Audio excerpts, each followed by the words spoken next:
Welcome. I'm so glad you could take the time to join me again today. What we have in this video is a very simple, very straightforward installation of macOS 10 10.3 Panther. As I will explain during the course of the video, Panther is the first operating system that I had ever used on Mac. I had used Windows for a time before that. Excellent operating system. I've been was very happy using it, but I had never installed it. It came pre-installed on several of my machines, so I never actually had to go through the process of installing it. So I'm very much was looking forward to that, and it went very well. After that, things kind of went downhill with the Sawtooth. Panther was up and running, great, wonderful. Drives suddenly stopped being recognized. There was a problem with the FireWire drives. I opened up the machine, unplugged it, plugged it back in, and then the FireWire drives were there, but one of the two SSDs was not being read. Now, I kept trying to troubleshoot what was going on, and I noticed the top, I had the two SSDs set in kind of a little sled that attaches to the bottom of the case. They were both screwed into place. I had thought, okay, maybe there's a very tall PCI card that was in the top slot.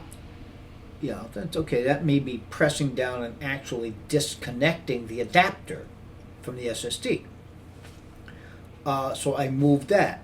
That didn't do it. By continuing to troubleshoot, what I eventually discovered, and you might want to file this away if you're ever doing this, it was the IDE cable itself. When the door is closed on the side of the machine, the IDE cable pushes in. Now, in a standard IDE drive, that's not a real problem, but the adapter is a little fragile. So it would bend the adapter and move it so that contact was no longer being made.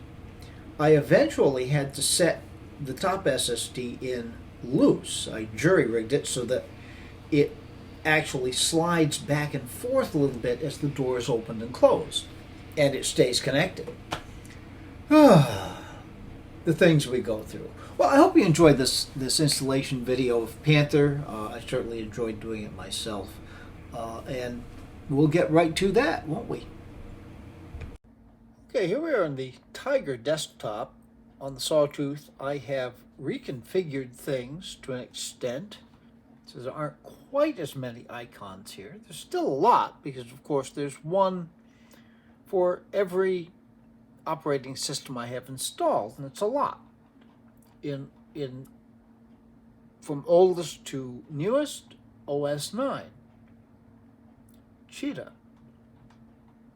Puma, Jaguar, Panther,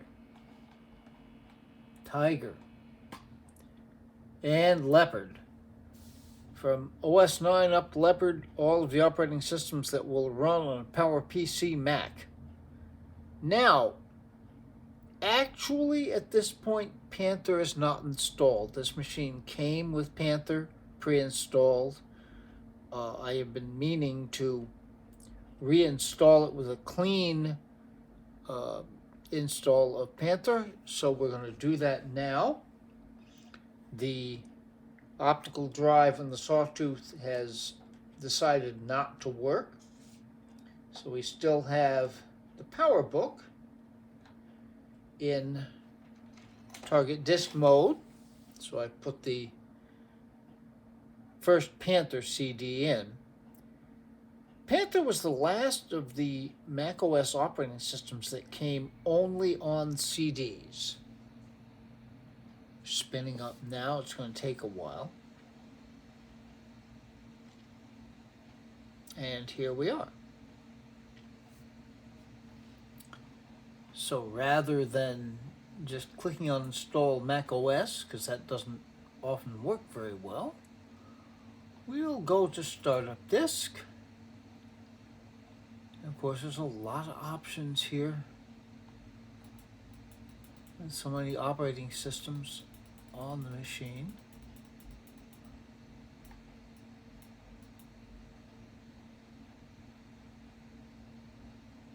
Okay, so we got 10.3.5.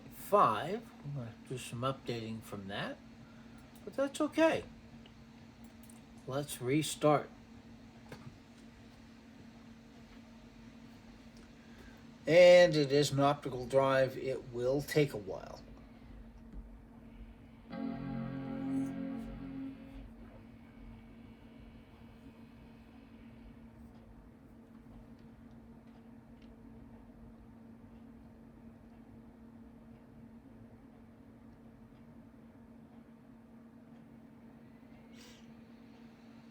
Okay, I can hear it spinning up.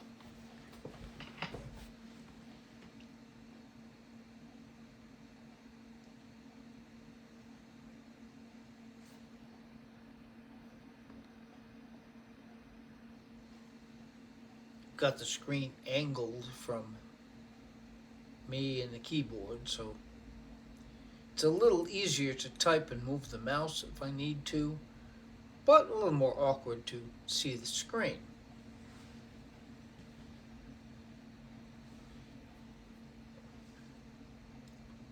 And we should actually get something on the screen very soon. I promise.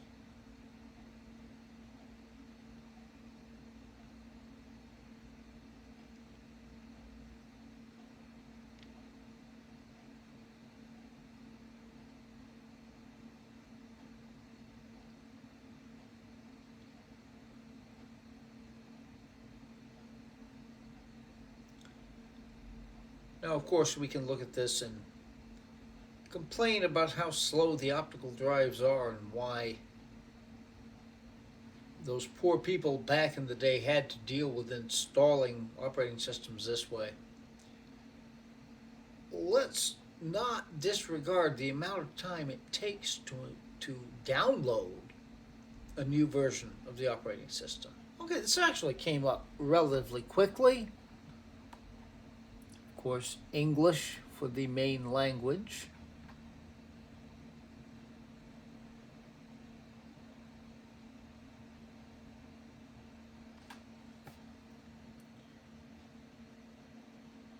We're reading packages.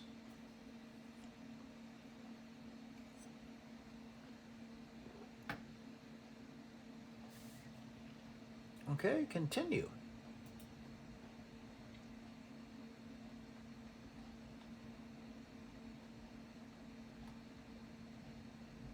Okay, G3, G4, G5 processor, we got that. Built-in USB, we got that.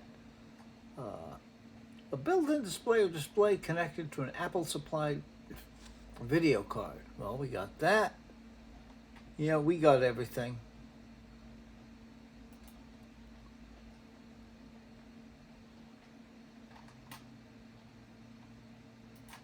And we've read the license agreement, because we always read the license agreement.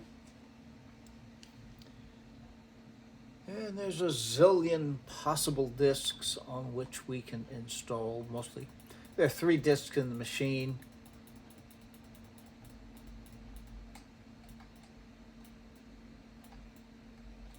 All of them with partitions. And this is what we want.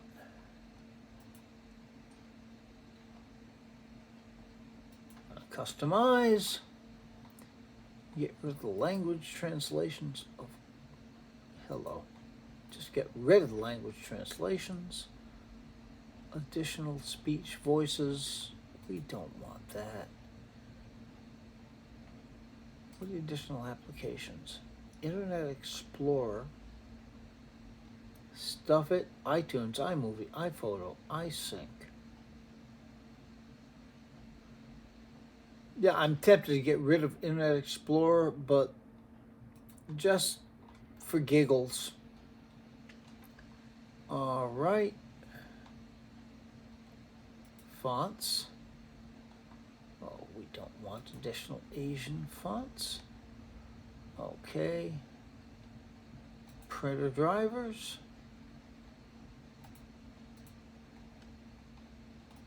Hewlett Packard and Lexmark will leave on. All right.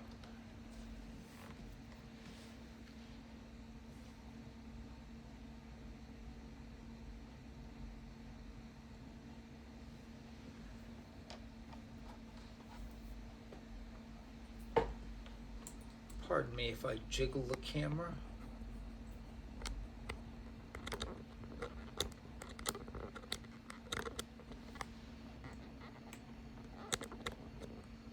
I should plug in power,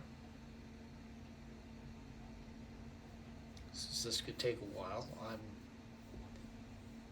will most likely edit it down.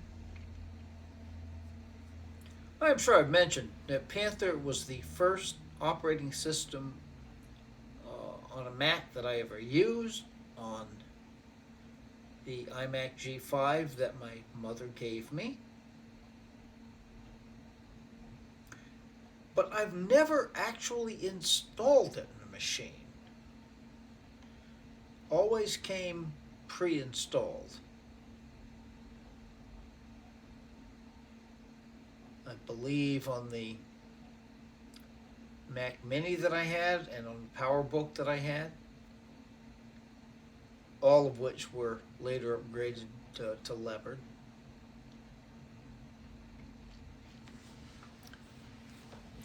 Panther in the day was an outstanding operating system. It worked really well. It is much more difficult to work from now. The problem being really internet access. There have been many people who have worked very hard to try to keep the PowerPC machines alive, but it's mostly been Tiger and to an extent Leopard. Panther, Jaguar have pretty much been left behind. So you just cannot get in the internet with them. Well, you can, but not well.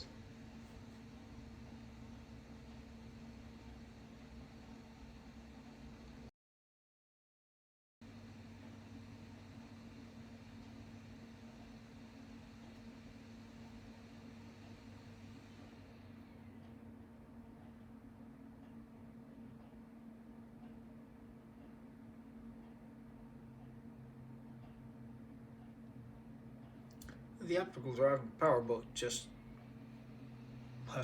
spun down, just spun back up again.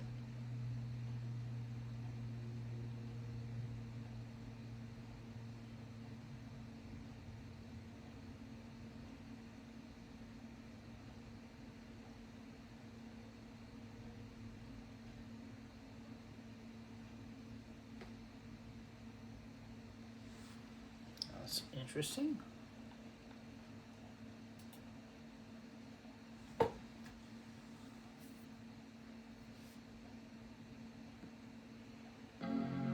We shall restart. Now, I was expecting it would just prompt for the installation of the second CD, but it has not done that.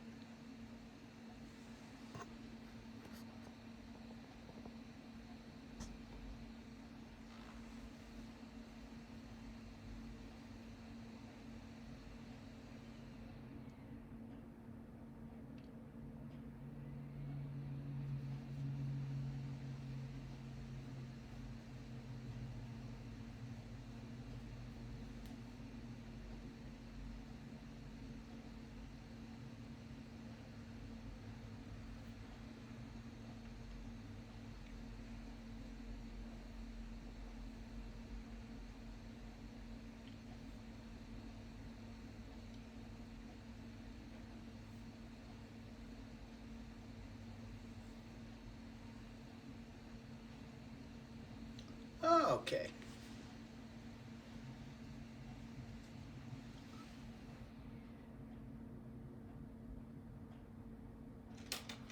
And the first CD has now ejected.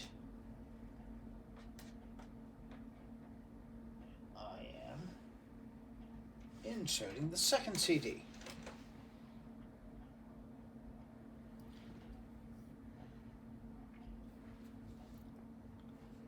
Panther was the last version of OS. Panther was the last version of the OS that I believe came standard using CDs. From Tiger, they generally came with DVDs, and Leopard, in fact, on a dual-layer DVD. You could get Tiger on a series of CDs. I'm not sure about Leopard, whether you could or not. I saw Tiger on an Intel Mac from the original Restore discs, and it only took two CDs, but of course, not being the universal discs, they didn't have to contain any of the PowerPC code.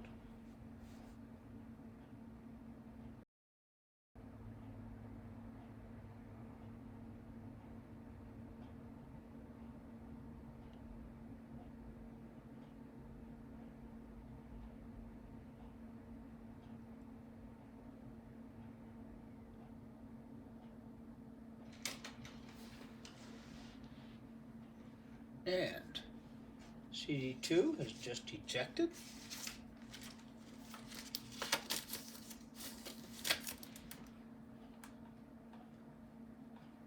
Come on, where's the cursor?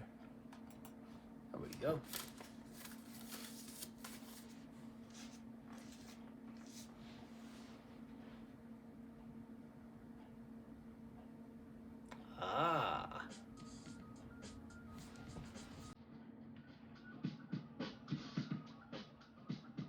The welcome video for Panther.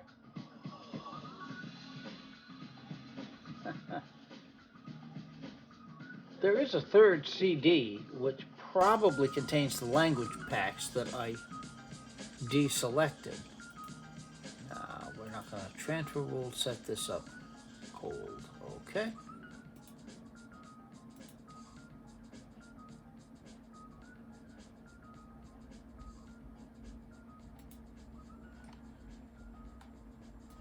Alright, we're not going to do the Apple ID because I know. Oh. Command quit is not going to get me through this. Okay.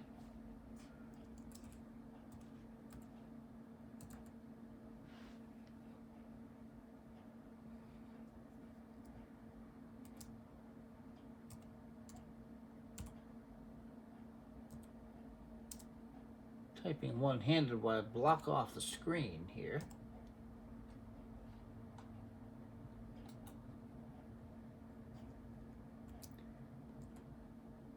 This is pretty stupid because it will not be able to connect.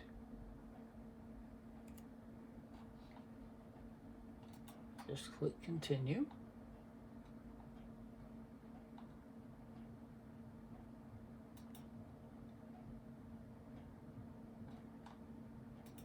And it says not available at this time. So we'll just continue past this. All right. Now we can skip this.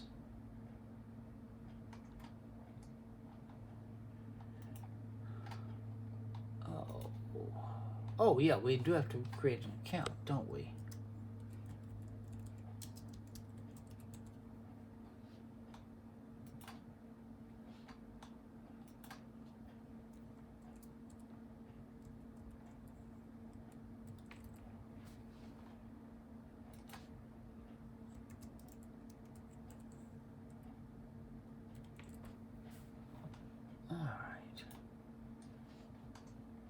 Passwords don't match. All right, let's. Oh. I've had caps lock on.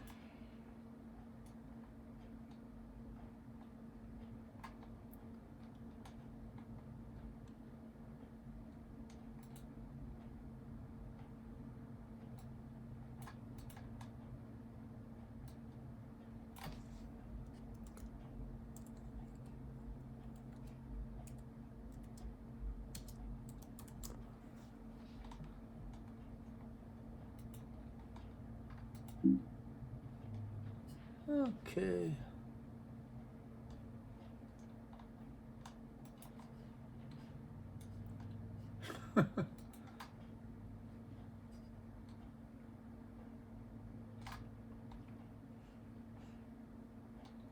I think those of you who install these old operating systems often imagine that there's somebody over at Apple who, if you fill in these registrations, actually sees them and wonders what the heck is going on. I'm sure they just disappear into the ether somewhere. Okay, so we're going to have to do something about this screen resolution.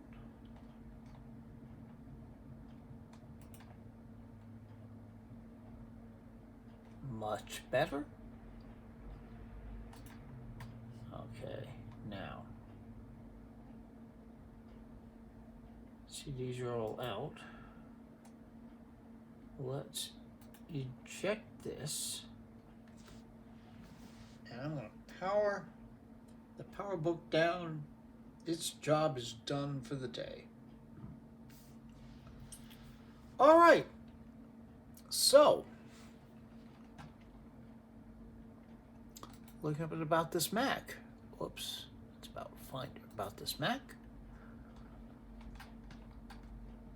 10.3.5 is on this disk. Now, yeah, just for anybody who's looking at doing this kind of thing, it says your software is up to date. Absolutely bogus. Panther went up to 10.3.8 or 9. I think it's 9. I'm not sure off the top of my head. However, from Panther and before, Apple has removed all of the updates from the automatic software update system. You can still get them, and I will try, if I remember, to put a link to the page of the archive into the description. They're all there. The firmware updates are all there. The software updates are all there. Everything is there. You just have to look through it and find it. It's not so easy. From Tiger on, at least at this point, you can just click software update and everything updates. Okay. So we're going to go back to About This Mac. And just from this point, you could get to System Profiler. Which is not going to tell us anything different because the machine itself hasn't changed. In the earlier versions, up through, I believe, Jaguar, you had to go into Utilities folder. System Profiler was there, but that easy access to it was not there. Okay, so there's going to be a lot of updating that I have to do with this machine, but we now are installed. These are now the built-in disks. There are 2 SSDs on the IDE cable, one of which has got OS 9, Cheetah, and Puma. May have Jaguar on it too, actually. And then another with Panther and Tiger. Yeah, that's the way I set it up. And then there is an internal Firewire drive with Leopard. Leopard has got the biggest allocation of space with something approaching, in modern terms, 200 gigabyte. And there is this data on the FireWire, which is over 300 gigabytes, and that is available to any of the operating systems. So it's actually a pretty sweet machine. What this machine does is compile all of the operating systems into one machine. And you can play around with the very early OSs as much as you want, and you can actually boot into the newer OSs. Leopard runs pretty well in this machine. There are things. Tiger runs very well. So you can use those to get in the internet. And you can go back to the more primitive versions of the OS and see how those worked. Well, I hope you've enjoyed this look at installing 10.3 Panther. Be good to other people. Be good to yourselves. And take very good care.